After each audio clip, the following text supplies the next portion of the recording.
Hello everyone, সবাই কেমন আছো?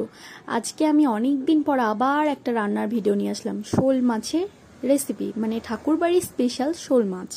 আমার বর কালকে পুকুর থেকে একটা 1.5 কেজি সাইজের শোল মাছ ধরে নিয়ে এসেছিল, সেটা আজকে রান্না করছি। একবারে তো অতগুলো খাওয়া যায় না, আমরা দুজন মানুষ, তাই অল্প করেই রান্না করছি আজকে। মাছটাকে নুন হলুদ দিয়ে ভালোভাবে মাখিয়ে ভেজে নিতে হবে, লাল লাল করে ভেজে নিতে হবে। এবার কড়াইয়ে তেল গরম হলে তার মধ্যে জিরে ফোড়ন দিয়ে রসুন কুচনো পেঁয়াজ দিয়ে ভালোভাবে নাড়াচাড়া করে নিতে হবে। আমি পেঁয়াজগুলোকে খুন্তি দিয়ে ভালোভাবে ছাড়িয়ে নিয়েছি, কারণ ভালোভাবে ছাড়িয়ে না নিলে ভাজা হবে না। হালকা লাল লাল করে ভেজে নিতে হবে, বেশি লাল লাল করা যাবে না।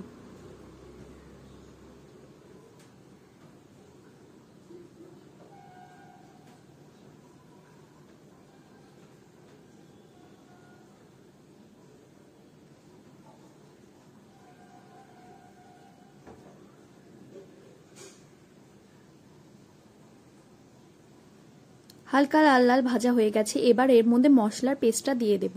মশলাতে ছিল ধনের গুঁড়ো, জিরের গুঁড়ো, লঙ্কা,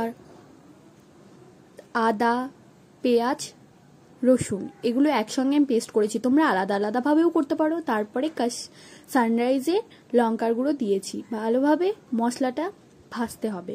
মশলাটা এই যে ফুটলে তেল ছেড়ে দিলে এর মধ্যে চেরা কাঁচা লঙ্কাগুলো দিতে হবে। চেরা কাঁচা লঙ্কা দিয়ে একটু নাড়াচাড়া করে ওর মধ্যে মাছগুলো দিয়ে দেব। মাছগুলো দিয়ে একটু নাড়াচাড়া করে ততক্ষণ রেখে দেব যতক্ষণ না মশলাটা লেগে লেগে আসছে।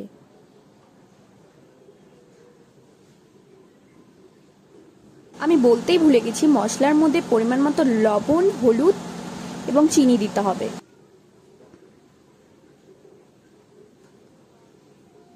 এই যে মশলা লেগে লেগে আসছে, এবার এর মধ্যে আমি পরিমাণ মতো জল দিয়ে দেব, যাতে মাছটা একটু সেদ্ধ হয় আর একটু স্বাদটা বাড়ে, কারণ ওটা কষানো ছিল মাছ।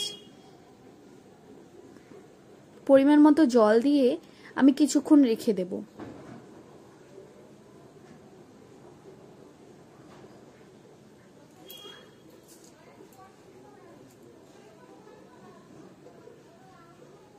এই যে ফুটতে শুরু করে দিয়েছে,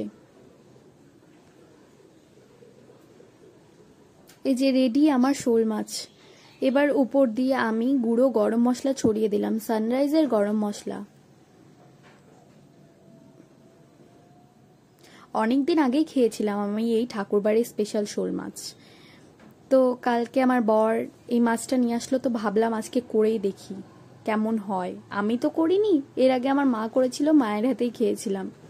রেডি আমাদের ঠাকুরবাড়ির স্পেশাল শোল মাছ।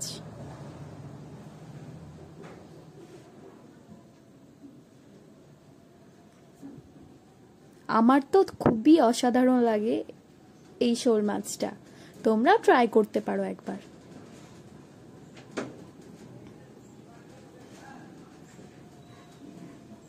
তো আজকের জন্য এইটুকুই, আবার আসছি নেক্সট ভিডিও নিয়ে।